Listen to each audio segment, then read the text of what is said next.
মাঝে মাঝে কাজ করতে আমার একদমই ইচ্ছা করে না, ঘরের কোনো কাজেই হাত দিতে ইচ্ছা করে না, ইচ্ছা করে না যে এক গ্লাস পানি ঢেলে খাই। এমনিতে ঘরবাড়ি অগোছালো থাকলে আমার একদমই ভালো লাগে না, সেটা আমি দুই চোখে দেখতে পারি না, অগোছালো একেবারে। কিন্তু মাঝে মাঝে আমার কাজ করতেও একদমই ভালো লাগে না।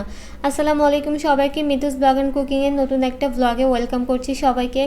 আজকে আর কোনো রেসিপি দেখাবো না, আজকে আমি শুধু আমার আলসেমিগুলোকে দেখাবো। এমনিতে ঘর দোয়ার অগোছালো থাকলে সেটা আমি একদমই সহ্য করতে পারি না, অগোছালো এলোমেলো জিনিস আমার একদমই ভালো লাগে না। তবে মাঝে মাঝে আমার কাজ করতে একদমই ইচ্ছা করে না, তখন আসলে আমি আমার আম্মুকে খুব বেশি মিস করি। আম্মুদের কাছে থাকতে তখন তো আর কোনো কাজ করা লাগতো না। আসলে মাঝে মাঝে আমি ভাবি যদি একটা রিসেট বাটন পেতাম তাহলে কয়েকদিনের জন্য বা কয়েক ঘন্টার জন্য হলেও আমি আমার আগের লাইফটাতে ফিরে যেতে পারতাম। সকাল সকাল উঠে ঘরদোর পরিষ্কার করা শুরু করে দিয়েছি, যদিও আমার কাজ করতে একদমই ভালো লাগছিল না। তবে ঘরদোর ময়লা অপরিষ্কার এগুলো আমার একদমই ভালো লাগে। পৃথিবীতে যত বড় বড় আলসেমি আছে তার মধ্যে আমার কাছে একটা হলো এই বিছানার চাদর উঠানোর পর সেটাকে আবার ঠিকমতো বিছানো। এটা আমার যে কি অসহ্য লাগে বা এত আলসেমি আমার কাছে লাগে, প্রায় 2 দিন পরে বিছানার চাদরটা আমি বিছিয়েছি। এবার আসি রান্না বান্নার পালায়, কি রান্না করব কি খাবো। আমার আসলে আজকে এতটা পরিমাণ আলসেমিতে ধরছে আমি আসলে বলতেই পারতেছি না। যাই হোক, ভাতগুলো চড়াই দিছি। আচ্ছা, সত্যি সত্যি যদি রিসেট বাটন পাওয়া যেত যেখানে চাপ দিলে আমরা আমাদের আগের লাইফে ফিরে যেতাম, তাহলে তোমরা কে কে যেতে রাজি হতে কমেন্টে কিন্তু জানাতে ভুলবে না।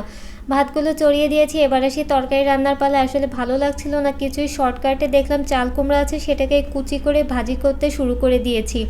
তরকারি রান্না করতে গেলে এখন অনেক কিছু করতে হবে, এত ঝামেলা আমার এখন করতে একদমই ইচ্ছা করছিল না। তাছাড়া চাল কুমড়া ভাজি আমার অনেক পছন্দ। এদিকে গতকাল বাসার সমস্ত পরা কাপড় চোপড় ধুয়ে দিয়েছিলাম, সেগুলো জমা হয়ে গিয়েছে, ভাঁজ করতে আর মনে ছিল না। সব কাজ আমার আজকে জুটেছে, এমনিতে আজকে ভালো লাগছে না।